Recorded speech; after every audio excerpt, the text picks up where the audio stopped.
Here come the peoples. Good evening. Hello, Marilyn. Nice that you're here. Hello, Sipra. Hello, Sura. I hope you're feeling better. Hey, Andrea, how you doing? I see you put an accent on your name so that people will pronounce it properly. Good for you. Exactly. Good for you. Yeah, because we have an Andrea in the office at ICAR. Hello, Judith. Nice to see you. Hello, Carolyn, all the way in from New Orleans. Hello, Hal. And where there is a Hal, yes, there she is. Lovely to see you both. Okay, and Leah coming in from Japan. Leah, what time is it in Japan? It's 11:30 on Wednesday morning. Oh my goodness. So very nice. You're a whole day ahead. Good. Well, Yeah. I'm pleased the timings work. Yeah. I do just want to say initially at the beginning of the school, hello Kimberly and hello Kimberly's pet behind you. Pets are welcome on this call. There might be a little bit of background noise right at the beginning of the call. Hey Florine, hey Elisa, hey Liddy. But for a very, very good reason. Oh no, she's done. Oh, all right, but I'll tell them anyway. Joe is, I think many of you know my roommate, Joe Petesky. She is a baker, among the other things that she's very, very good at. She is baking cheesecake. And when I say Joe is baking cheesecake, we're talking about approximately a dozen. Yes, Shavuot is one of her favorite festivals. So there is, now let me just get this right. There are 2 Oreo cheesecakes. There's a chocolate espresso cheesecake. Tonight is the white chocolate raspberry cheesecake. There will be a banana chocolate labneh cheesecake. We still haven't decided what the savory one is going to be. The herbed, which I would say herbed, the herbed cheesecake. Either way, I'm just congratulating myself on my choice in roommates. I'm just saying I'm feeling very, very smug right about now. Yes. And one day perhaps we'll learn together the what I understand to be the truth of why it is that cheesecake and Shavuot came to be associated with each other. But for tonight, a different type of baking and baked goods. I'm keeping an eye on the room because I want to check Susan Schlesinger will be with us, and I want her to remind us. Hello, Rena. Hello, Jane. I want Susan to remind us of the ICAR challah baking circle that she has been running. So it's very nice when you get overlapping interests like that. In the meantime, though, would anybody like to, we're a small enough class for you to unmute and just call out. Would anybody like to dedicate their learning tonight? Does anyone want to dedicate for a sad reason, for a happy reason? Rena, I see you. Hi. Site is starting right now. So Yitzhak Levi, Ben Zev, Fagel. That's with my father's your father's. Sorry. Yeah. Okay. Yehi zichro baruch. May his memory be for a blessing. We'll dedicate our learning to him. Andrea? I'd like to dedicate our learning to my late wife, Shoshana Levenberg. To Shoshana, absolutely, and we will lift her up. Any other dedications for this evening? Anybody else wish to dedicate for a happy reason or a sad? Okay. Then let's say the bracha for Torah study, because this too is Torah, albeit delicious. Well, I mean, all Torah is delicious, right? Right. But this is really delicious Torah. So Baruch Atah Adonai Eloheinu melech haolam asher kidshanu b'mitzvah v'tzivanu la'asok b'divrei Torah. Lovely. So I want to start, let me just share my screen. I want to start with a question. Let me get my screen settings the way I want them. There we go. What is this? See where I'm putting my arrow? What is it? Okay, and feel free to unmute or drop it in the chat. Simple question. What is this? This right here. A loaf of bread. It's a loaf of bread. Any old bread? It's braided bread, which today we call challah. It's braided bread, which today we call challah. Okay, so if I were to ask 99 out of 100 people, what's this? And they were Jewish and they'd been to a Friday night here or there, the answer would be challah, right? Right. Right. Yes. So my answer for us tonight is going to be, let's see. Let's see. Okay. Potentially this could be challah. Don't get me wrong. Potentially this could be challah, but I think there is a little bit more to it than that. So we're going to go on a journey tonight and we're going to explore, and we will see if when we get to the end, we will see if we still think the same about this picture as we do at the beginning. In the meantime, I know, Susan, I know that you have actual Jewish objects of your own to share. And Susan, could I just ask you to share with us a little bit about the challah baking circle? Because I'm not sure that everybody on the call knows about that. Yes, you can. I run a program. We meet approximately every other month, although we'll be off July and August, and then meeting before Rosh Hashanah, called Spiritual Kneading. And it's based on a book by the same name, which features a challah, or sometimes two, in special shapes for every Jewish month, plus additional recipes in the back. It also suggests intentions whilst you're kneading the bread.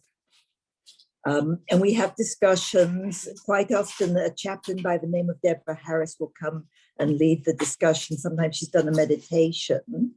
And we meet for about an hour and a half on a designated Tuesday evening at 6.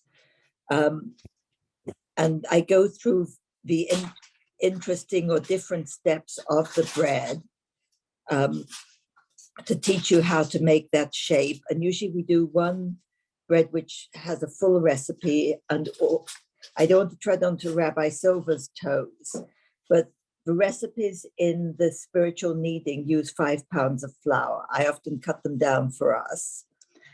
And Rabbi Silver will go into the 5 pounds of flour. We will get to it. Yeah. And then I usually choose a smaller recipe, or sometimes some sort of challah rolls, to give people a choice. And I've had a special request for doing real bagels, even though they're not challah per se, but people wanted to know how to do real bagels. We're producing a couple of the loaves we've done this year. So this one is a pomegranate, or a flame, sorry, this is a flame.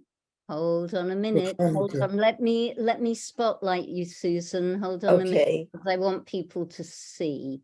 Hold and with on. the screen share, I can't see what I'm doing. Oh yeah, hold on. So let me, okay, one thing at a time. So first I'm going to kill off the screen share because this is way better. Okay, now I'm going to spotlight you. And if people put you on speaker view, then they should be able to see you. Yes? Yes, so this was a flame-shaped one for Hanukkah. Sorry, you haven't spotlighted yet, I've said. Okay, hang on. I'm trying to. It says spotlight for There everyone. we are. There we are. Wow. So this was a flame-shaped for Hanukkah. Beautiful. You too can do this. That's beautiful. This one is a pull-apart, sometimes known as a peace challah, which is the one we did in April. And the reason it's called a peace challah is because if everyone's around at the right time, they can sprinkle their own toppings on and no one's fighting about what the topping is. And then I've also done the pomegranate ones, shaped ones, wheat shaped ones. We've done chocolate, shiesel, which is a key-shaped one for the first Pascha after Pesach. And that's done for livelihood, the tradition of doing a shiesel challah. I've done chocolate orange dairy challah. Ooh, So a whole variety. have you now? So because of copyright, I ask that people have the book if they want to use the recipes from the book. And then the second one, I usually find a recipe online that I can give people. It's wonderful. And you say you're not meeting July We're and August, we're meeting June 6th. June 6th. Okay, so Which would be a people, and Tuesday. June 6th is the perfect week to meet, except that I won't be able to join you because I'll be on retreat, but there is no Oh, class on June the 6th. So so the that's a good calendar week. Then I'm is glad I'm all not for you. clashing. The calendar is all for you, which is great. No, if we were clashing, I'd have stepped out of the way and come to your class if I didn't. Well, But thank you. I will be on retreat. That is wonderful. That is wonderful. Thank you. And then the September one will be the Tuesday night right before Rosh Hashanah. So people will be doing round challahs with at least one of them will have raisins in and be on the sweetish side for Love. Rosh Hashanah. So people will be able to prepare ready for Rosh Hashanah and have fresh bread. Fantastic. That is fantastic. Thank you so, so much. You mentioned there were a couple of other things you wanted to show. I brought a couple of challah covers, so when you get to the covering of the challah, I can show them. Unless Lovely. you'd rather I did it now. No, no, no. Remind me though. Remind I me. will. You know me, brain like a sieve. But please remind me. I will talk about covering the challah. All And right. thank you so, so much. Thank you so much. All Okay. right. I am going to make sure, there we are. Okay, the spotlight should be off. So if people want to now look at gallery view, we can look at gallery view. Let me close off that. Let me share this. We've already said our bracha and we can begin. Please, could I ask somebody to read? I'm going to make it a little bigger. If somebody would please, there we are. If someone would please read that text in English, don't be shy.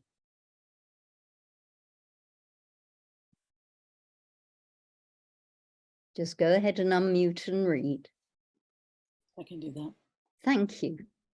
God spoke to Moses, saying, "Speak to the Israelite people and say to them, when you enter the land to which I am taking you, and you eat of the bread of the land, you shall set some aside as a gift to God. As the first yield of your baking, arisa, you shall set aside a loaf as a gift. You shall set it aside as a gift, like the gift from the threshing floor. You shall make a gift to God from the first yield of your baking throughout the ages." Lovely. Thank you, Andrea. Okay, so this is the biblical commandment for challah. And those of you who like to work in Hebrew, it's translated here as loaf, but this is where we get the Hebrew word challah, associated specifically with the mitzvah of challah. There are other chalot in the Bible, but they're different. This one is the mitzvah of challah. So tell me some things that you notice about this. What are it's always a good question to ask of a Torah text. What are the words that repeat?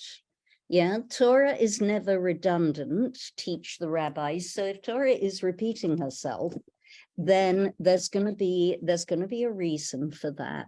What are the words that repeat? What are what's specific about the mitzvah of challah that makes it different from any other mitzvah that we know about? Surah, I see your hand. I think the word you're going at mainly is teruma, which is the gift, Okay. and that you have to make a special loaf. That this seems to be pre-thinking the idea about making tithing to the priests, because you make a gift to give to God, and when there's a temple, the stuff that you give to God, you give to the temple, is the stuff you're giving to the priest. So this is giving the priest bread. Okay. Okay. So it's set aside as a gift. And in the biblical iteration, it says it's a gift to God. Not, you're right, Surah. It's going to come to be given to the priest. who are stand-ins for God, but it's going to be a gift. It's going to be, so the first proposition that I want to set out for challah is that challah is something we give away. It's a very unusual Jewish object, right? We own our candlesticks, or we borrow other people's candlesticks. We buy a lulav, or we can borrow other people's lulav, and the same goes for a talid. But one of the things that makes challah challah is that it's to be given away. And as you said, Surah, not just given, but also tarimu turuma is the Hebrew, twice in this tiny little bit of text. Sorry, there it is. Here it is again, tarimu truma, here translated as give. Tarimu truma, kitrumat. There's that word again, goren, titnu ladonai turuma. There it is again. The Torah is really hammering home this special kind of gift. Okay, so Hebrew lovers, Hebrew speakers on the call. Anything about Truma? Rena is already on the scent, I think. Anything about Truma that sticks out for us that is worth sharing? Okay, let me take Rena, and then let me take Florine. Rena, talk to us. I just thought that a truma is a contribution, more not really has a slightly different nuance to it. It does. So in modern Hebrew, Rena is pointing out, and she's correct, that a truma is the kind of gift that you would give to a charity. Yeah, a truma is a donation. Yeah, coming from the Latin word for gift. Truma is a good, a donation is a good translation. Yeah, it's something that you completely give away, and you give it away with a certain amount of free will, as I think we're going to find Florine and then Susan. I think I'm following Rena. Isn't there another word in Hebrew when you give a gift to a friend at a birthday party? Yes, indeed. It's called a matana. Matana. Okay, so then this is a more definitely defined as a more spiritual gift, and there is a more secular gift. Lovely, lovely. So matana comes from the root natan, which means to give. A truma actually comes from, hidden in here is the word rum. Do you see it? It does. It's also the Hebrew word for rum, the modern Hebrew word for rum, but that's not what it means here. Rum is a word that means basically up. Yeah, a teruma is, you'll find it in old Bibles translated as an elevation offering, because the item would be lifted on the hands of the priest. So a teruma, there is something elevated in all senses about this gift of challah.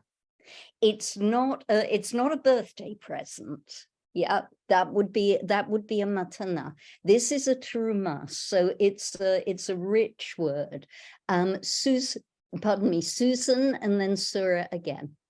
It's not Susan, it's me, Marvin, for a change. Hey, Marvin, hi. Truma is not voluntary. It's commanded that you have to take truma from your crops and give it to the Kohen. You don't have a choice. It isn't something that you graciously give him. It's a commandment that you have to give him. Okay, and as the thingness of the rules in the Torah becomes more established, that becomes true. And you're right, Truma, it's mentioned on the very first page of the Talmud, yeah? Truma becomes the name for the compulsory the compulsory donation, the tax, really. A compulsory donation is a tax, right? That must be given by the people to the priests. Okay, and that becomes truma. And then you get all these rules about, priests' daughters can eat truma, but if she marries somebody who isn't a Kohen, is she still entitled to eat it? Yes or no, and so on. But the very earliest iteration of teruma isn't that. What is the earliest iteration of teruma? I'll give you a clue. We name a parsha for it.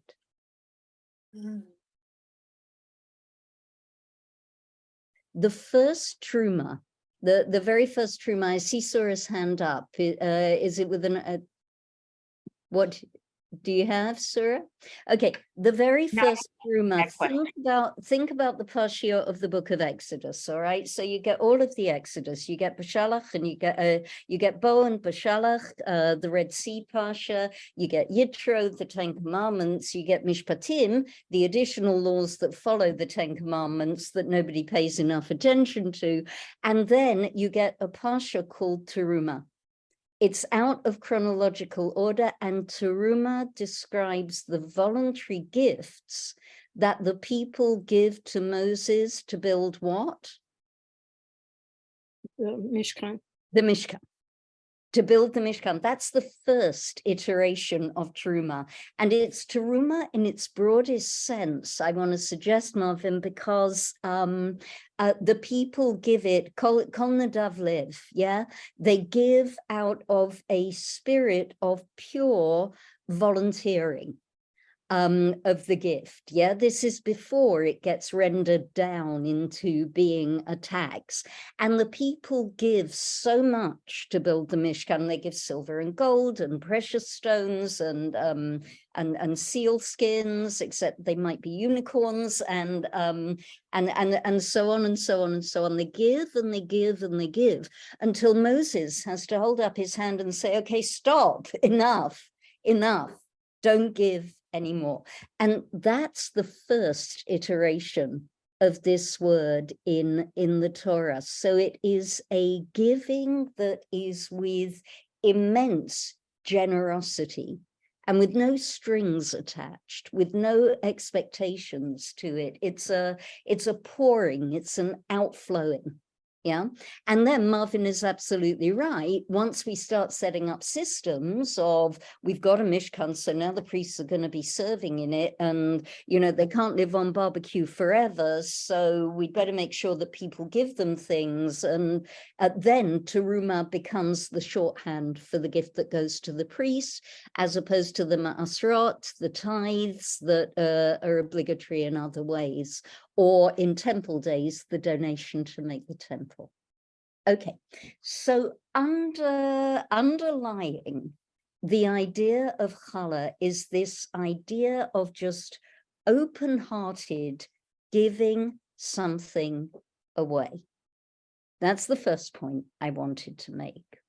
And it's elevated, right? It's room. It's like ram v'nisa. There's something uplifting about it. Okay, that's the first thing. Second thing I want to say, and I got this from a wise teacher whose words are going to be coming up later, is that this is a singular mitzvah in the Torah because it's the only mitzvah that you do with dough. There are no other mitzvot in the Torah. There are offerings of bread and indeed of things called challah that are brought to the Mishkan and thereafter to the temple, but those are, they're secondary. You know, they're gathered in under the umbrella of a different mitzvah, but this one is different. This is a mitzvah that is unique. It's specifically a mitzvah attached to dough, not bread. Bread in its raw form, it's the only mitzvah that pertains to this raw material. Yeah. That's the second thing I wanted to say. The third thing I wanted to say is that it appears to be one of those mitzvot that only applies in the land of Israel, like Shemitah, for example. Yeah, the first iteration of challah is that it only applies in the land of Israel. But the last thing I wanted to say about challah, and it's the most important, is that when you take your challah out of your dough, the challah isn't there anymore. it's a really obvious thing to say. Yeah, challah is not the piece that remains behind. We call that challah, right? We call what we make of that challah. But the deep mystery of challah, and really the thing about it that is hiding in plain sight, is that it's not there. Challah is not there. Challah is already gone. Like, it always makes me think of Vashti in the Megillah. Yeah, you know what I mean? You need her for the story, and then she's gone and she doesn't come back. Yeah, challah is like that. Okay, so so the more you look at this, the more head-scratchingly mysterious it becomes, right? It's a mitzvah that you do with something, but the something ends up not being there. It's something that you do, but immediately you give it away so that it's not there anymore. It's singular in that you do it with raw material. You're making, the more we think about that, the stranger it is. We're making a bracha on raw material. Yeah, normally we do things when they're finished. With the Shabbat candles, we've even already lit them before we make the bracha because of that maneuvering that we have to do around Shabbat. But this is just, this is raw material. You know, would a sculptor make a bracha on the raw clay? It's really odd. You know, do we make a bracha on apple blossom? No, we make a bracha on the apple when it's ripe. So challah is very, very singular and very, very peculiar and strange. Okay, right from the off in the Torah, right from the off. All good so far? Okay, second text. Hang on, I'm going to look at the chat in just a minute. This is getting close. Actually, I might ask Marvin to read this one because this is getting closer to what you were talking about, Marvin. Let me just do a quick check of the chat before we go. Mata, yep. How did the slaves have the riches? Florine asked. It depends how you understand the fact that the Egyptians showered them with gifts before they left.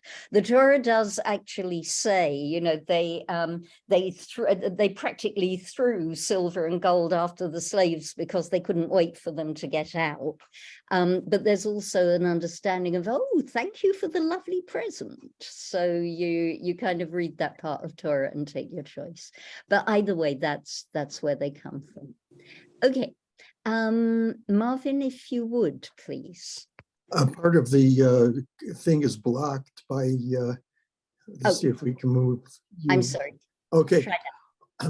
All the choice first fruits of every kind and all the gifts of every kind of all your contributions shall go to the priests. You shall further give the first of the yield of your baking to the priest, that a blessing may rest upon your home. Okay. So, probably significant that this is written by a priest. Okay, Ezekiel was a priest. He was a Kohen. He goes into exile and he doesn't come back. He does not survive the Babylonian exile. We have his teachings and his preachings. We have his book.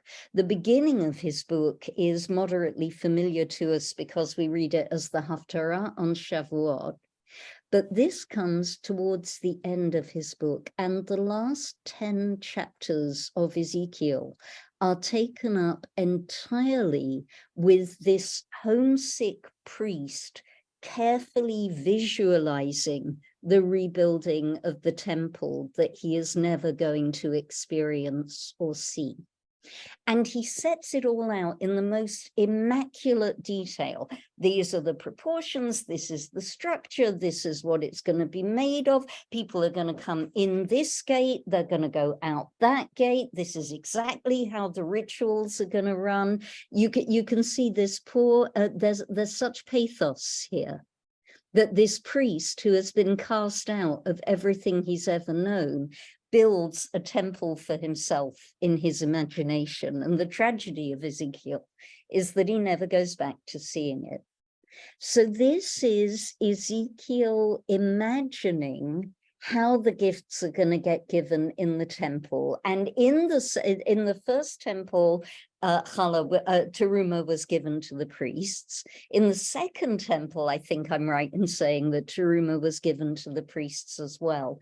Notice what's happening in the text here. The word challah has dropped out. This part here is clearly a reference to the mitzvah of challah, right? But there is no word challah in the Hebrew. It's been replaced by two things that work together as a concept, and both of them are going to be important. The first one is that word teruma again. We've seen the word teruma, the elevated gift. Yeah, you shall give, you shall give all the gifts of every kind. V'chol trumat kol mikol trumotechem. Look at the chiasmus here. Kol in the middle and teruma on the outside. Yeah, poetic, deliberate, underlining it. But also this word has crept in. All the choice first fruits of every kind and the first of the yield of your baking. Yeah. Now, it was there in the first text, pardon the pun, but there was so much else going on in the first text that it wasn't in focus.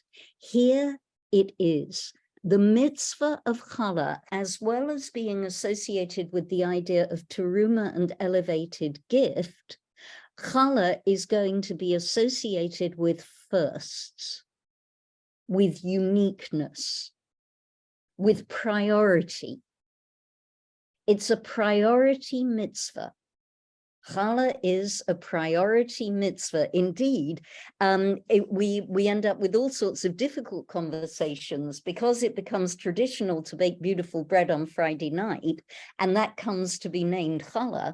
We end up in all sorts of complicated situations about what's more important, the candles or the challah or the wine, because they're all important, but which one is the most important? Which one comes first in line? Which one takes priority over the others? Okay. So by the time we get, even within the Hebrew Bible, challah, the vanishing mitzvah, has not only vanished, but morphed. Challah morphs into a combination of gift and first. I almost want to parcel the words together, a gift first, a first gift. Yeah, and that comes to be code for challah. Okay. Let's take a look at the chat. Why the redundancy, Reshit and Bikurim? Hold on, Rina, all will become clear. All will become clear. Yeah. And arisa, you're right, Judith. It's the old word for dough.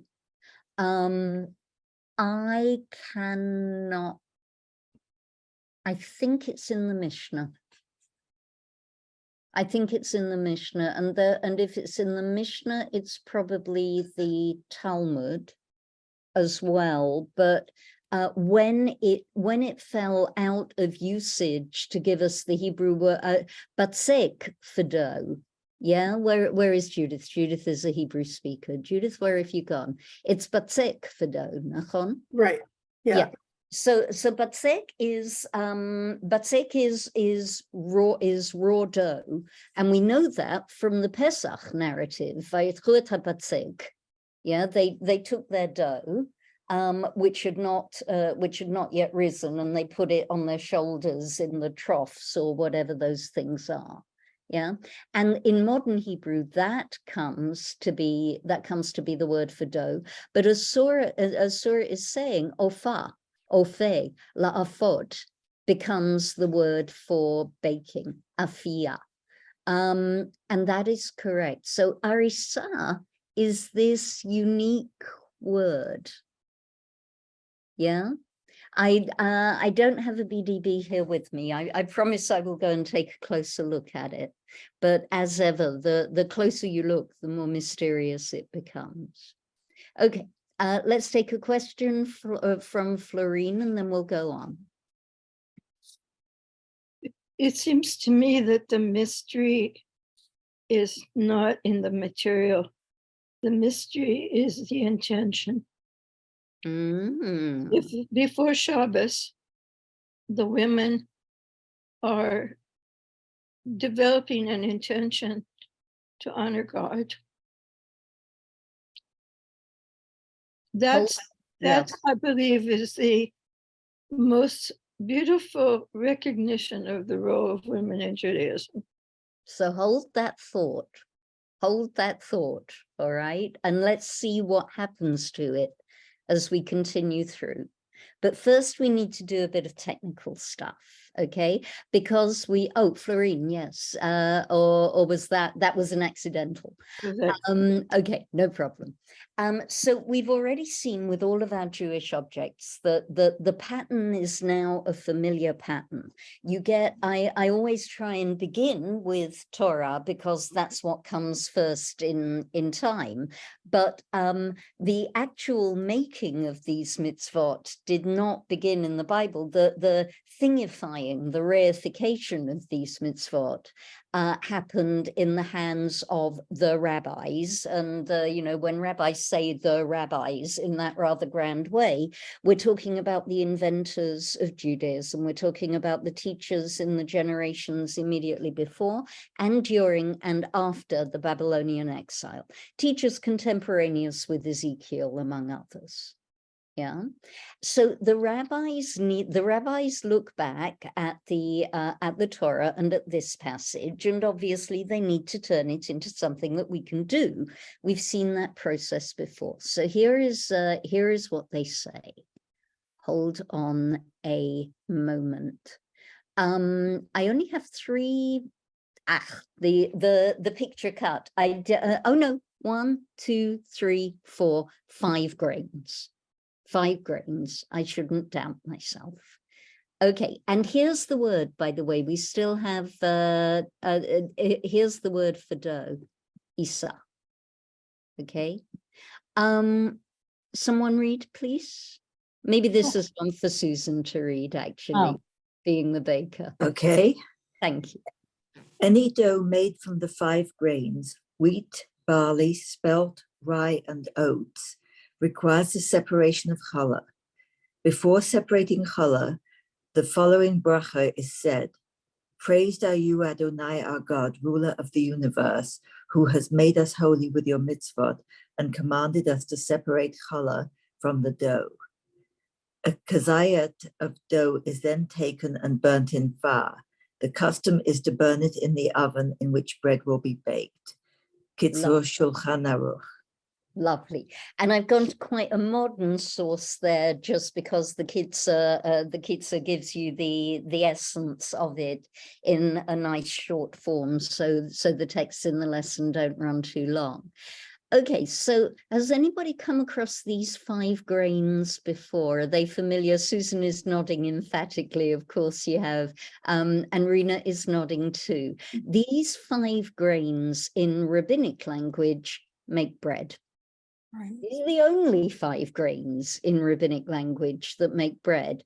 Teff is a lovely grain, and millet is a lovely grain, and rice and quinoa are not grains at all, although you can make bread out of them. But when the rabbis start reifying, what makes a meal? A meal is a meal because it's got bread. Well, how do you make bread, and what does and doesn't count as bread? These are the 5 grains that the rabbis nominate as being the basis of bread. We're going to meet them again when we learn about matzah, and often that is the context in which we first encounter them, but it works for challah as well. So any dough involving these 5 grains requires the separation of challah. He did not add, but I will add, provided there's enough of it. Yeah, challah only adheres on a certain amount of dough, and Susan mentioned that at the beginning, and we will be coming back to it.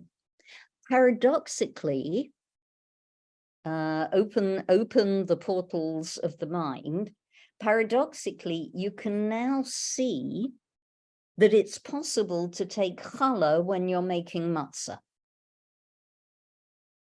Let me say that again. It's possible to take challah when you're making matzah. You separate this quantity of dough. Hazayit means what it says for the Hebrew speakers on the call. The word zayit means olive. This is a measure of volume.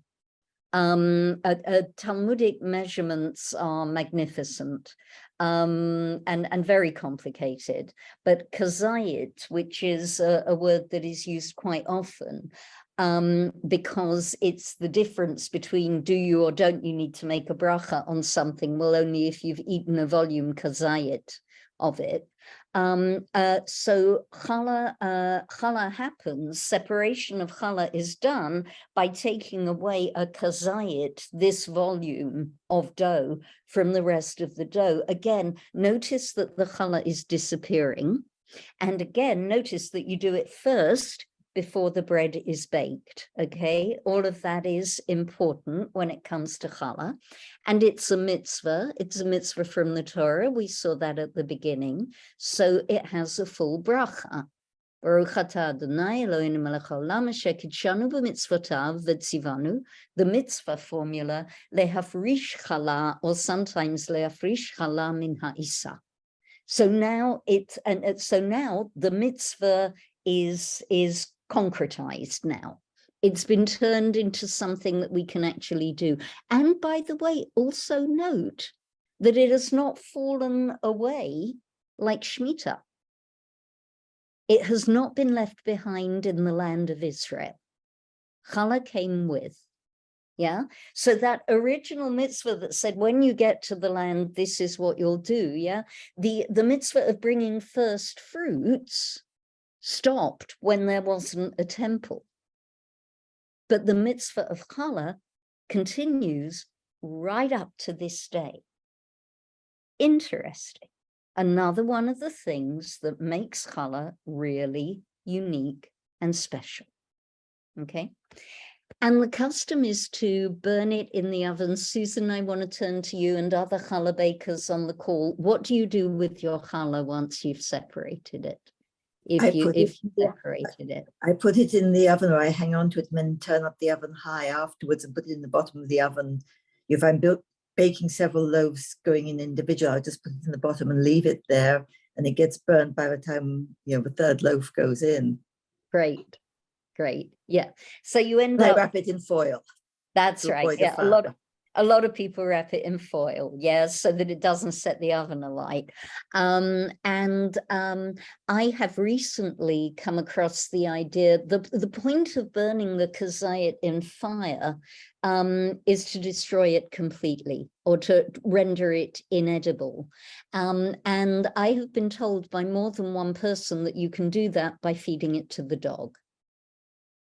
So I offer that to people who have dogs, okay? Unconventional, but it does render it very fully destroyed. And I will vouch for the fact that the dog really, really enjoys it. There is, by the way, something very special about the relationship between dogs and challah. I first learned this in the house of my rabbi in England, Jonathan Wittenberg, who is a profound lover of animals. And the first slice of challah from his table always goes to the dog. Yeah. Let me look at the chat. In Israel, people had stovetop bakers when they had no oven. That's true. Yeah. So and then I imagine you destroy the challah on the stovetop, right? But either way, you would let it burn up. So these are the technicalities of challah. Okay, we separate challah from matzah. If you've still got a box of matzah left from after Pesach, go and take a look. And somewhere on the box, it should say that challah has been taken. The amount of flour that demands that challah be taken is a matter of dispute. You only need to separate challah if you've used a certain amount of flour in your bread. Halachically, it's only about 2.5 pounds of flour, but customs vary, and it's 5 halachically. It's and we get to that 2.5 pounds, by the way, because it is the volume of 43 1/5 eggs. There's rabbinic math for you. Okay, but the tradition has become, and it seems pretty normative these days, that you should separate challah if there's 5 pounds of flour. Yeah, and hence that hopefully makes sense of what Susan was saying at the beginning of the call. Leah. I have a question about the sanctity of challah. It occurs to me that everything mentioned in the process of creation in the 6 days is the dogs is what tipped me off, because then we have the animals. Everything that was created in the 6 days is involved, integrated, and concretized in the piece that we can hold in our hands and then give to the flame. Oh, Leah, that is absolutely beautiful. Lovely. And you will find that you are intuiting something very profound here. Yeah, your intuition is leading you in great truth. Yeah, we're going to see. Hold on to that idea. Hold on to that idea. Lovely. People are, if you'll pardon the pun, people are on fire tonight. This is great. Okay. So this is the how of it. Yeah, this is the how to do. So we have the mitzvah, we have the associations. I'll remind us of the paradox that challah is not the piece that we get, the large amount that we keep, but the small amount that we give away. There's something primary about challah. Reshit, yeah, it's going to come first. And we carry all of that into this next collection of texts. Okay, so a tiny little piece. Remember I said it raises, well, which is really first on Shabbat? Here is a lovely example. Okay, so anybody just for this one little line? I'll read it. The Thank text 4? Yeah. Yeah. It is best to put the chalot on the table before you light the candles. Kitzur Shulchan Aruch. Lovely, lovely. The challah must go on the table first. Reshit. Okay, and when we were studying the candles, we learned how important the candles were, right? The candles are critical for Shabbat, yeah? But here we have another teaching, because why would we agree on anything when it's so much more interesting to argue about it? Yeah, this is another teaching that says the challah needs to go on the table before the candles get lit, okay? And the chalot, yes, are in the plural by now. Right. Yeah. Very good, Andrea. Nice, accurate reading. They've come to be pluralized. Yeah. Ha-chalot is referring now not to, and it's happened before this text as well. When we say challah, we're talking about the bread that's left behind. We're not talking about the piece that was given away. Okay, and now these have become pluralized on Shabbat evening, 2 chalot. Remember, lots of things come in twos on Shabbat. Yeah, there are 2 candles, there are 2 souls. There's an extra meal, there's an extra amida. There are 2 amidas on Shabbat morning. Yeah, Shabbat is 2 and 2 and 2 and 2, and we spoke about that when we did candles. Okay, now to burst our symbolic bubble just for a moment, but importantly, there is a practical, halachic reason that the challah needs to go on the table before you light the candles. And that is to do with the idea that once Shabbat has come in, you're limited on the extent to which you can move stuff about. I'm seeing nodding, so let me nudge it the one step further, which is that your challah are muktzah. Yeah, or there are certain objects, the candlesticks similarly, they need to be put on a base so that you can use them on Shabbat. And these are part of the whole structure that the rabbis built to protect Shabbat from being worldly and from being involved in worldly actions. But you know me, I'm always going to prefer the poetic over the pragmatic. Yeah. So the idea that challah comes first because challah is a primary mitzvah is the one that I'm going to encourage here. And I will add to this teaching that if you do not have wine, you can make your kiddush on the challah. Your full Shabbat Kiddush, you just leave out Borei Pri Hagafen and you say Hamotzi instead. But Asher B'Chabanu Mikol Ha'amim, all of that stuff. Why can't I find the tune in my brain? Borei Pri Hagafen, Baruch atah Adonai Eloheinu melech haolam asher kitshanu b'mitzvotav v'ratzavanu v'shabbat kodsho be'ahava v'ratzon nimchilanu zikaron l'ma'aseh v'rishit. If you don't have wine, you say it over the challah, and it counts. Okay, another indication that challah is reshit, and the reason that I was always taught that we cover up the challah while we're making the bracha on the wine is in case the challah gets jealous. Yeah, so that when we take the cover off the challah, it can be first. Yeah, and it's an attempt to try to resolve, well, what should go first in line? Should the day go first? Should the wine go first? Should the candles go first? Should the challah go first? Everything needs to go first, all right? So the candles, you cover your eyes on the candles and you cover the challah. You cover the challah so that it's a first, so that you're pleasantly surprised by it when you take off the cloth, yeah? So that it will not be embarrassed while you make the bracha over the wine. That's what I was always taught, yeah. Friday night challah isn't muktzah anymore because you put it on the table. Friday night challah can now be moved around, consumed, dealt with because you put it on the table. If you had left it elsewhere, then you wouldn't be able to bring it to the table, is how I understand it. Yeah. But Saturday lunch challah you bring to the table. I know we do that.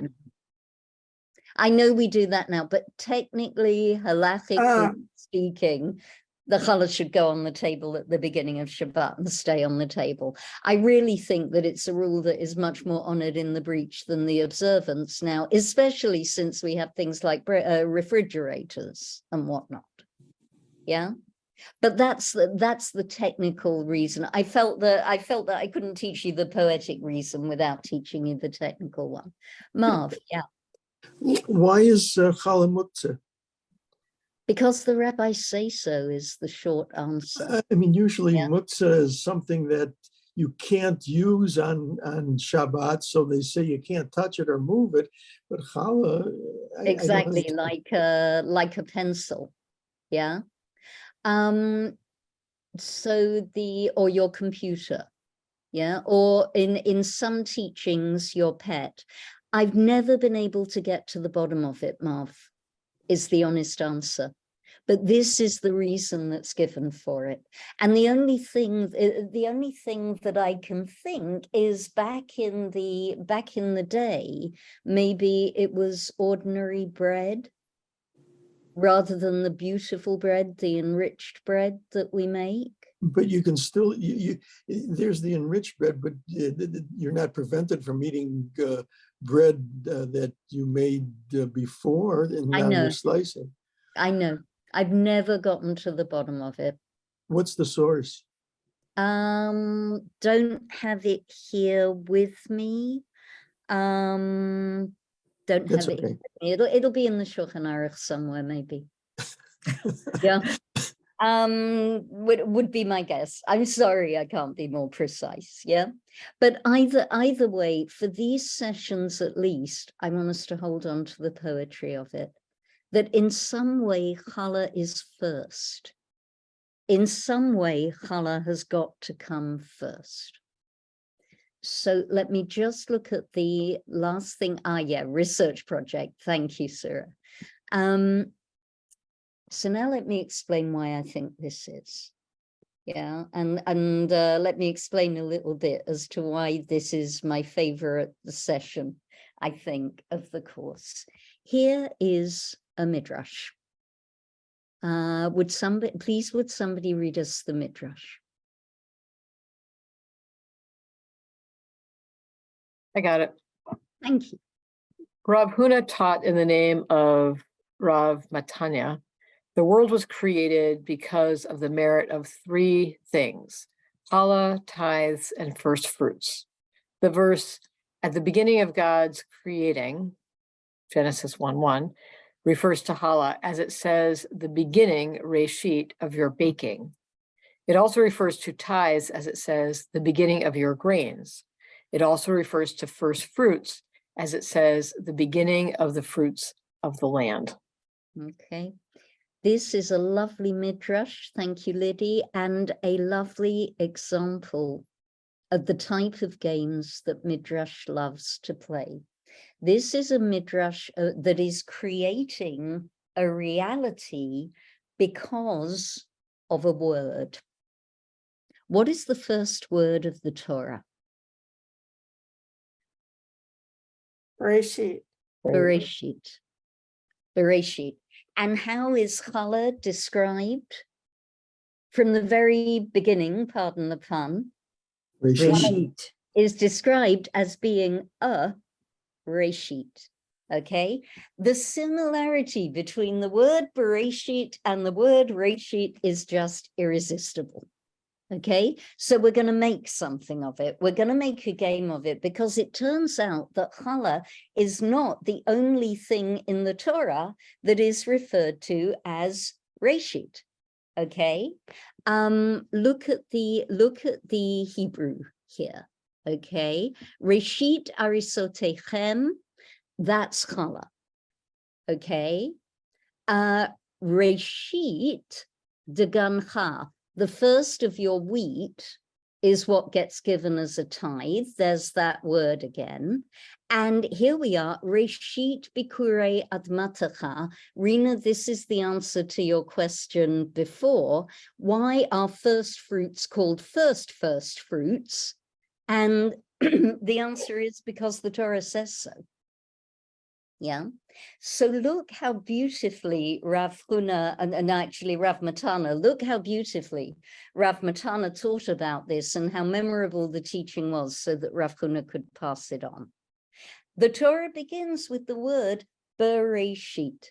Okay. Why was the world created? We ask ourselves, and we answer that the Bereshit, the creation of the world, was because of the other things that are called reshit. The world was created because of the merit of challah and tithes and first fruits. That's the reason, and I see Leah nodding very emphatically. Do you see how good your instincts were, Leah? Kol hakavod, really. Creation is very, very important here, as we're going to see. All right? So challah, this reshit, this firstness of challah, isn't any old firstness, yeah? It's not about being the first thing to be on the table. It's not about beating out the wine and the candles. It's the first that is the first thing that ever was. Challah is an echo of creation. Challah is an echo of creation, or it's a legend of creation, or it's a paradigm of creation. Look how beautiful this is. Yeah, that every Friday night in honor of Shabbat, which was in honor of Shabbat, which is the pinnacle of creation. What is the thing that we as human beings do? Human beings were created on the 6th day of creation. We, in our turn, create. We create something that grows and swells, just like the original process of creation grew and swelled. Challah is reshit, reshit is creation. Oh, look, it even echoes in English, creation. Hear it? Beautiful. Okay, but it gets better. Let me just look at the chat. Is there something we gardeners are supposed to do with your first apple or artichoke? What is Surah? What are you asking? Tell us. I don't mute. Are we supposed to burn them up or feed them to the Oh, dogs? no, because it only relates to dough. Oh, Challah is only a mitzvah on dough. No, on your first apple and artichoke, you say she'echianu. And I would say that you also set it aside for Shabbat. That's what I would say to do. Okay, but there's more. Sorry, 2 sweet pictures of special chalot. Okay, this is the schlissel challah that Susan was talking about, the one that is baked in the shape of a key. And this is a bird challah for Rosh Hashanah. Sometimes there are traditions that make challah in the shape of birds.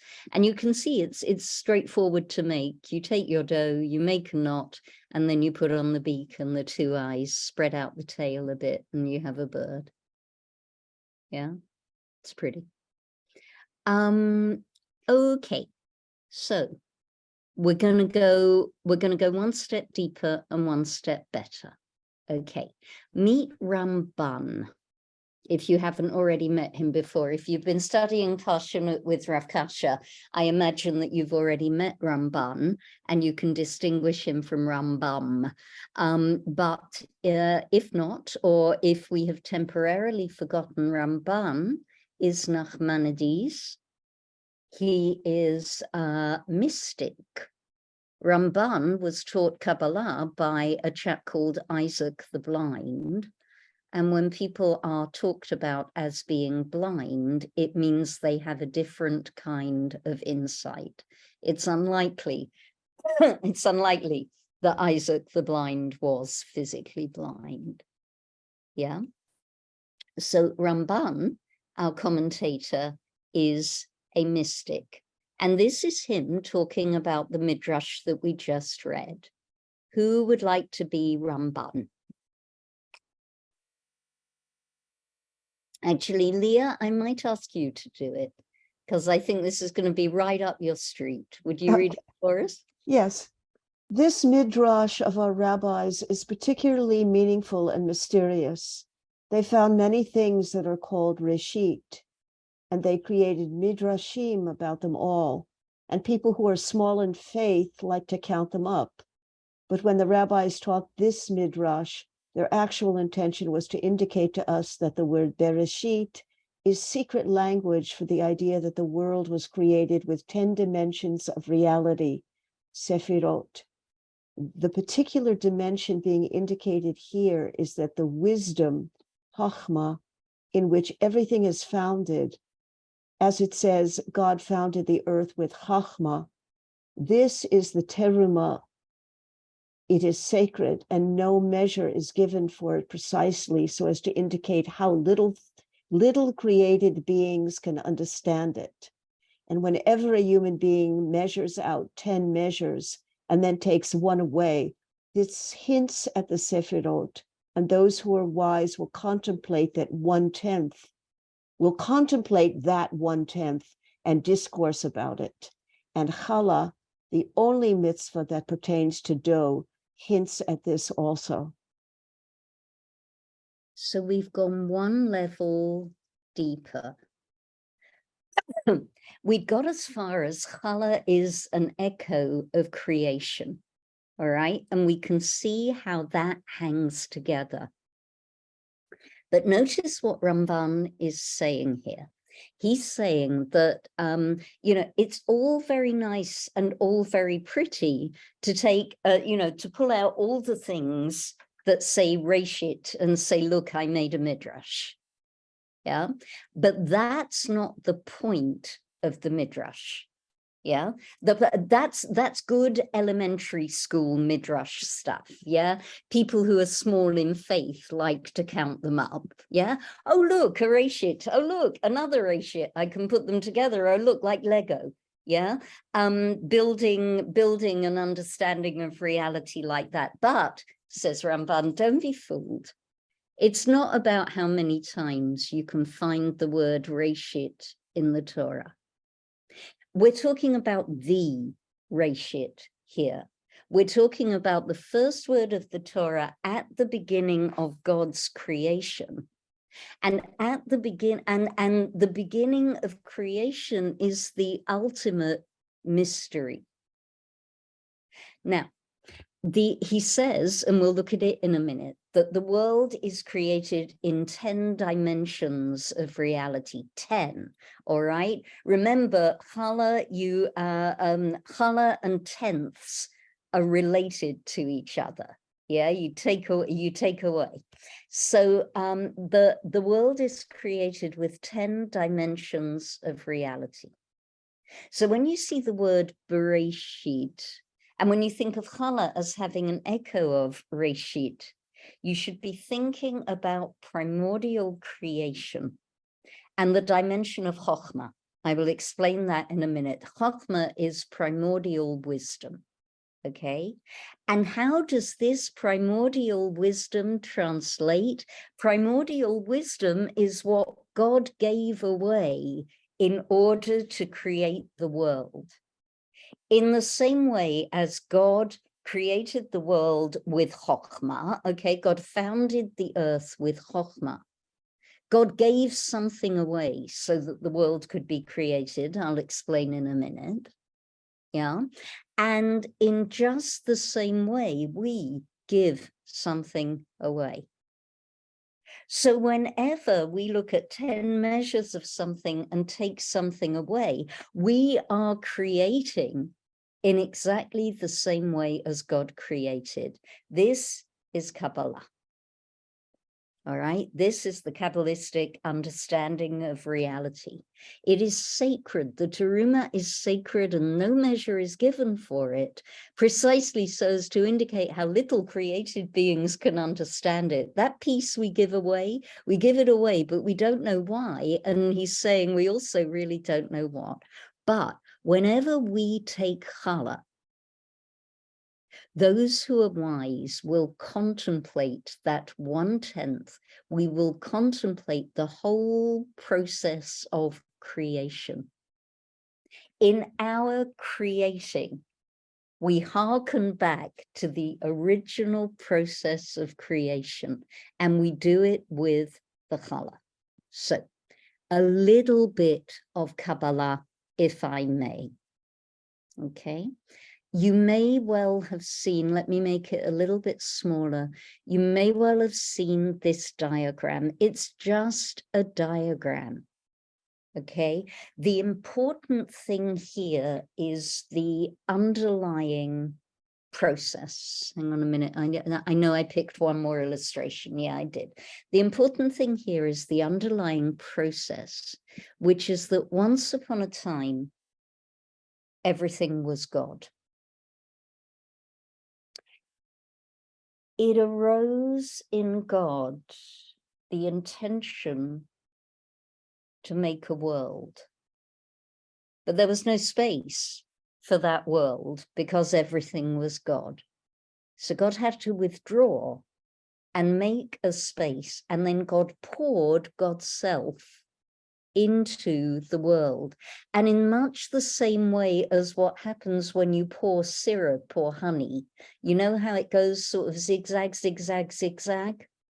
So did the energy of God fall into that space. Maybe, by the way, I hadn't thought of this before, but maybe this is why honey and challah are associated with each other. So you have to imagine creation as being this shape. Yeah, this is art by someone called Kelly Van Dellen. I found it on the internet. I love the way that at the top it looks like light. Yeah, that looks like two candles there, right? It's not, it's the honey falling into the spoon. Yeah, but the creation happened, teaches Kabbalah, this way. Something was taken away, and then God poured out God into the space that was left behind. So too, when we make challah, we start by taking something away. Challah cannot exist without the piece that isn't there.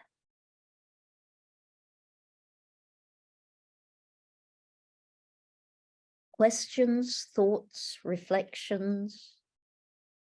So what's hiding in plain sight on our Shabbat tables is the whole of creation. Yeah. Questions, thoughts, reflections, other things. I have one more text. Okay. So I put this whole session together. And then I subscribe to something called a poem a day. You get it from the American Association of Poets, yeah? And literally into your inbox comes a poem a day. And some of them, meh, and some of them are just transfiguratively gorgeous. And into my inbox one day, let me just look at the chat, into my inbox one day fell this.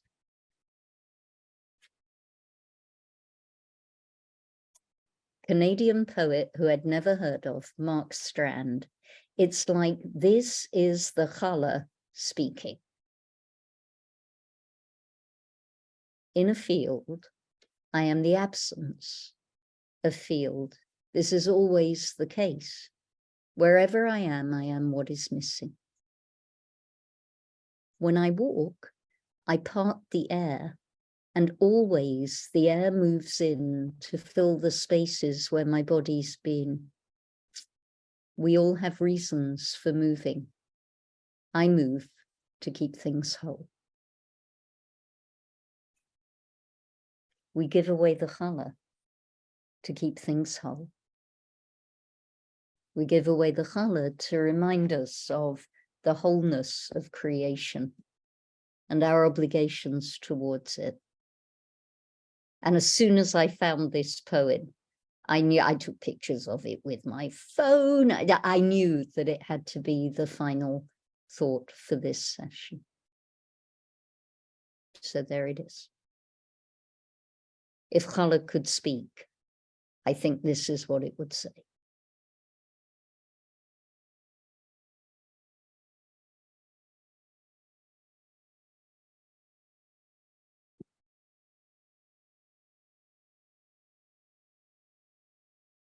Thoughts and reflections?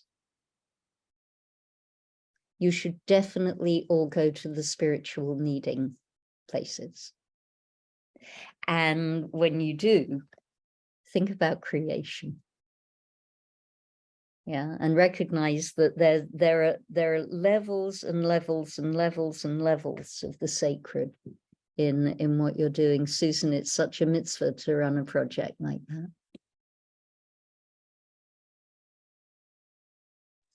Thank you. I wanted to say one thing. Basically, what you're saying and what Ramban is saying, that the challah and what we take off is related to the Kabbalistic notion of tzimtzum. Correct. That God shrinks himself to allow. Correct. Yeah. Correct. Very interesting. Isn't it lovely? Isn't it lovely? We withdraw the challah as an echo of the way that God's self withdrew at the beginning of the world. Yeah. Isn't it just gorgeous? I love it. I love the idea of if challah could speak. The whole idea of what we take and what we give. I mean, it goes so far beyond anything. Yeah. The concept itself just kind of puts its arms around me, so to speak. Lovely, Judith. Lovely. Yes, it does. And I think that I do want to say that I don't think this takes anything away, if you'll pardon the pun, from the joy that we already take in the challah that's left behind. Yeah.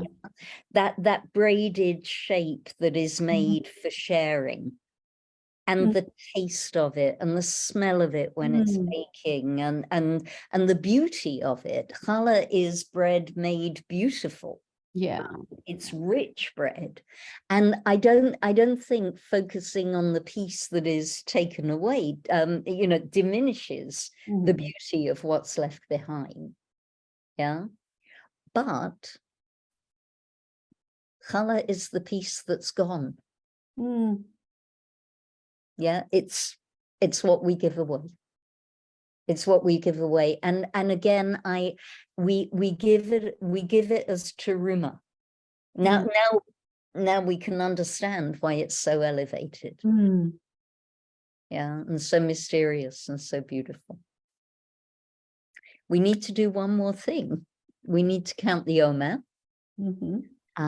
So if you would like to rise.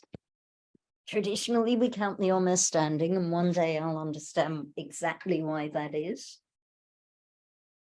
For now, I just fall back on the Rabbi thing of we stand to count, please rise to count the Omer, okay? And I will show you in my window my little Omer counter, which I've shown you this before, I think. You just roll it up.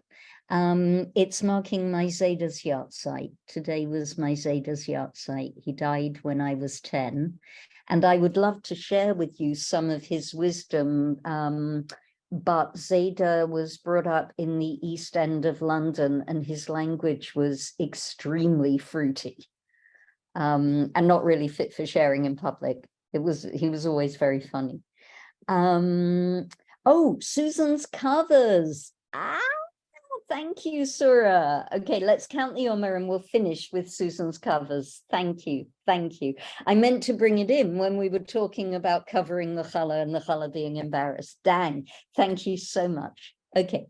Baruch atah Adonai Eloheinu melech haolam asher kidshanu b'mitzvotav v'tzivanu al sfirat ha'omer hayom echad v'arba'im yom shem chamisha shavuot v'shisha yamim ba'omer.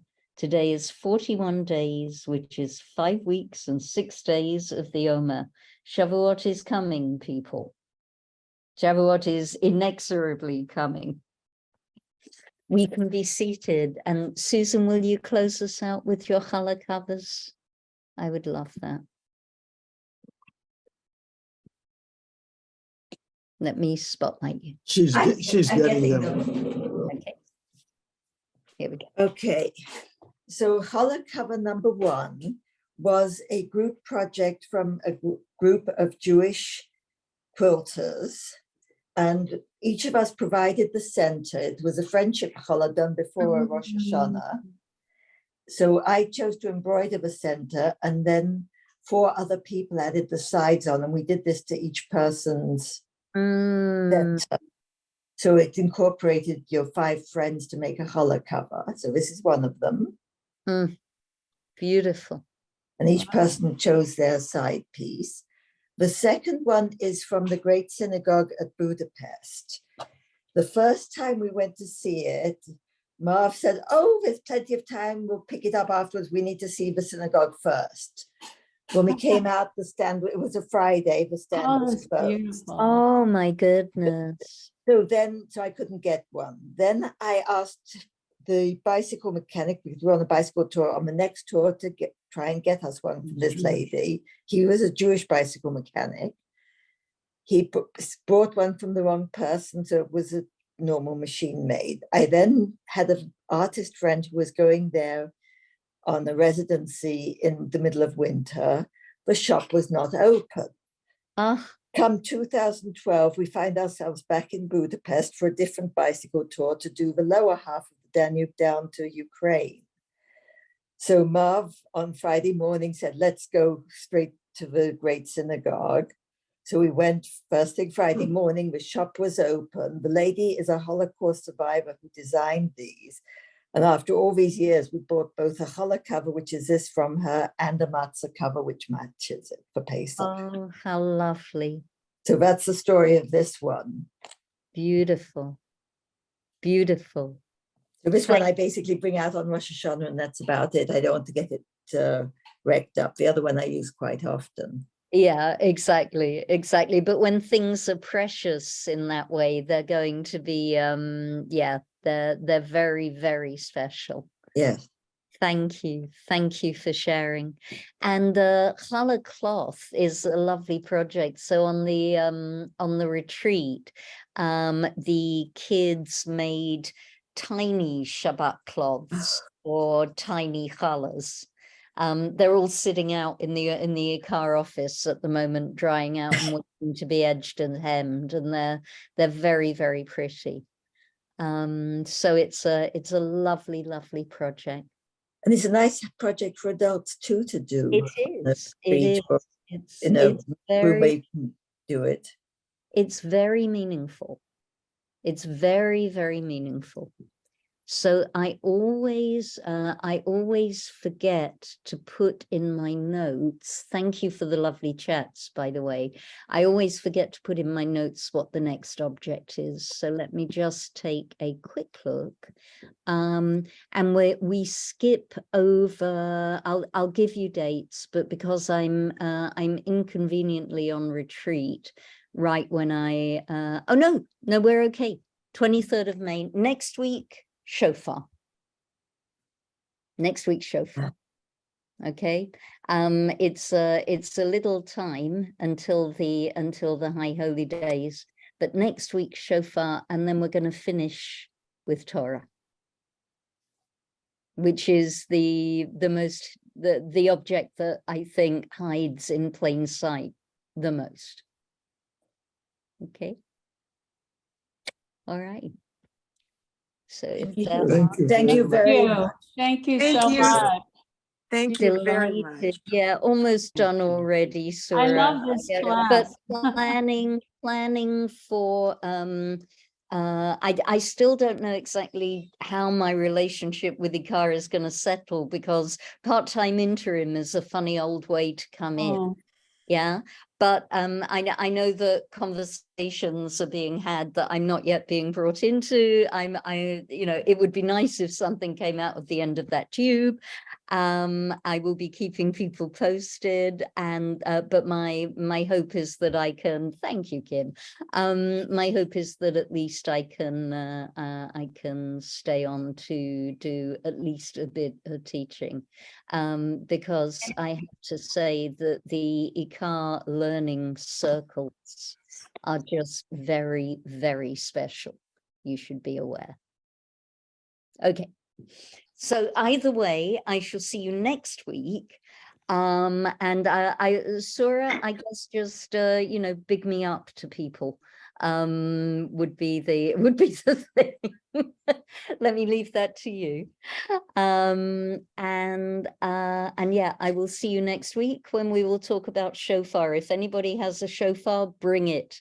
Okay. Yeah, Andrea, I know that you're a Baalat Tekiah, aren't you? You actually blow shofar. Any other Baalat Tekiah? Ah, yeah, another Baal No. Tekiah. Oh, great. Okay, we can have a shofar competition. This is going to be fun. Great. I'm rather rusty. Great. And Dana, well, you have a week to practice. And Dana, happy birthday for next week. I will see thanks to Brittany for hosting, and I will see everybody soon. Take care. God bless. Thank you. Bye.